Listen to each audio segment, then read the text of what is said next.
Well, thank you, Mr. Chairman. Thank you to yourself, to Mr. Franks, to Al Green.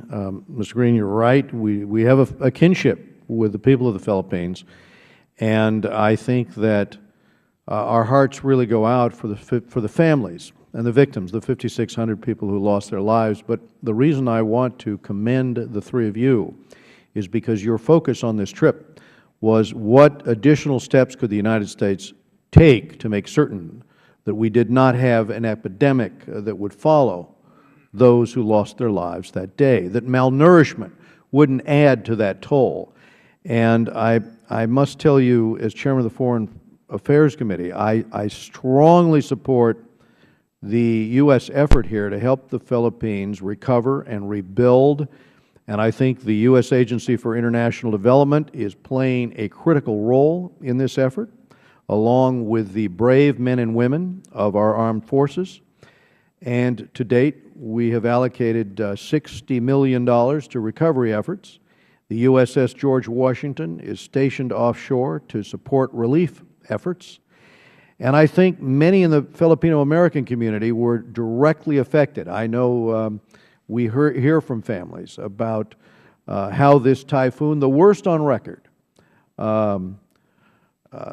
took from them friends and family members that in many cases are still unaccounted for.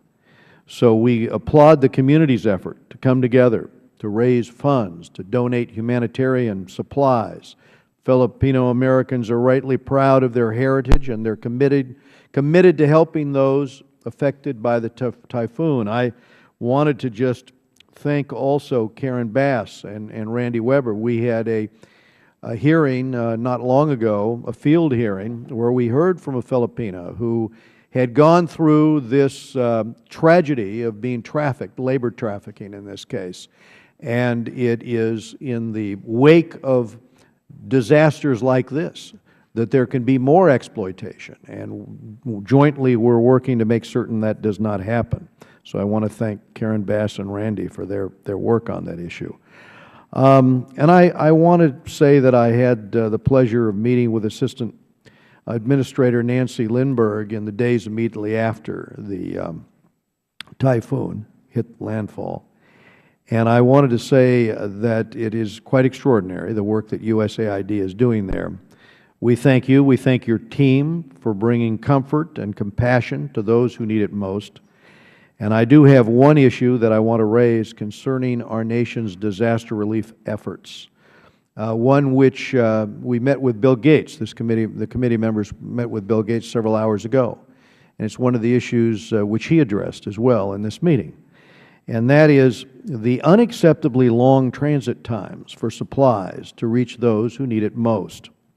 The 60-year-old law that governs food aid prevents the timely delivery of assistance by requiring that commodities be sourced directly from the U.S. and then transported overseas.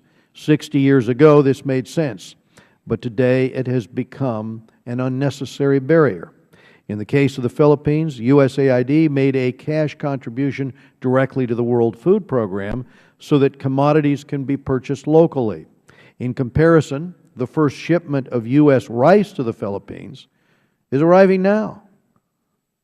It just arrived 3 weeks after the typhoon made landfall. So surely we can do better than that, and it's up time that we updated our laws.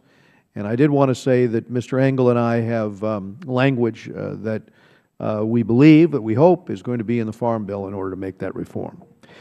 So, Mr. Chairman, I am heartened by the outpouring of support that the international community has shown to the Philippines. I thank you again for your hard work on this issue. And 2 weeks ago, this committee voted unanimously in support of a bipartisan resolution that I authored, expressing our condolences for the people of the Philippines and in support of the recovery effort being waged now by USAID and by the Department of Defense. And earlier this year, I led a bipartisan delegation with my good friend, Ranking Member Elliot Engel, to the Philippines to strengthen our bilateral relationship with that country. We are going to do that again in the wake of these issues.